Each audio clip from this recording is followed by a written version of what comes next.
เมื่อยบ่นอที่ต้องฝืนทนอยู่กับคนที่เจ้าเมื่อใจเจ้าสิฝืนเพื่อภัย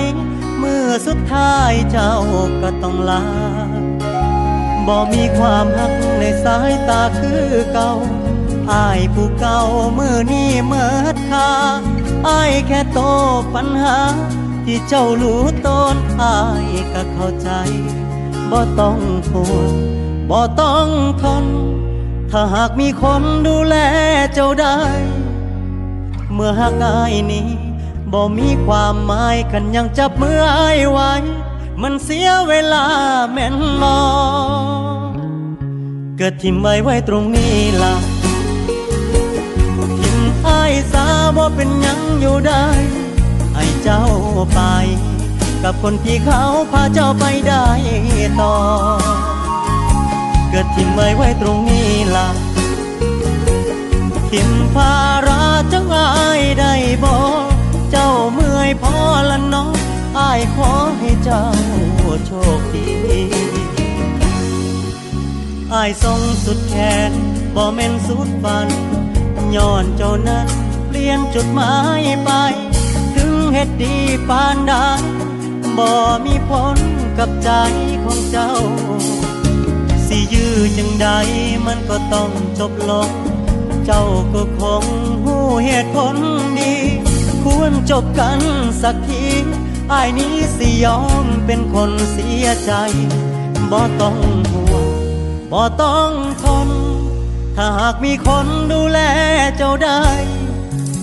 เมื่อหากอ้ายนี้บ่มีความหมายคันยังจับมืออ้ายไว้มันเสียเวลาแม่นบ่เกิดทิ่มไว้ตรงนี้ล่ะทิ่มอ้ายสาบ่เป็นหยังอยู่ได้ให้เจ้าไปกับคนที่เขาพาเจ้าไปได้ต่อเกิดทิ่มไว้ตรงนี้ล่ะทิ่มภาระจังอ้ายได้บ่เจ้าเมื่อยพอละน้องอ้ายขอให้เจ้าโชคดี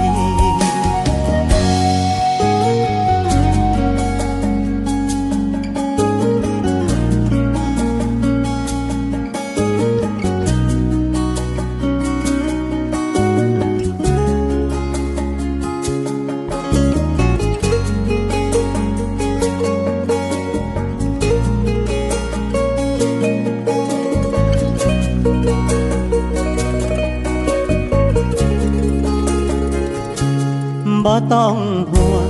บ่ต้องทนหากมีคนดูแลเจ้าได้เมื่อหากอ้ายนี้บ่มีความหมายคันยังจับมืออ้ายไว้มันเสียเวลาแม่นบ่เกิดทิ่มไว้ตรงนี้ล่ะทิ่มอ้ายสาบ่เป็นหยังอยู่ได้ให้เจ้าไปกับคนที่เขาพาเจ้าไปได้ต่อเกิดทิ่มไว้ตรงนี้ล่ะทิ่มภาระจังพายได้บอก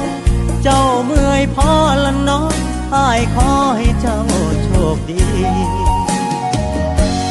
เจ้าเมื่อยพอละน้องอ้ายขอให้เจ้าโชคดี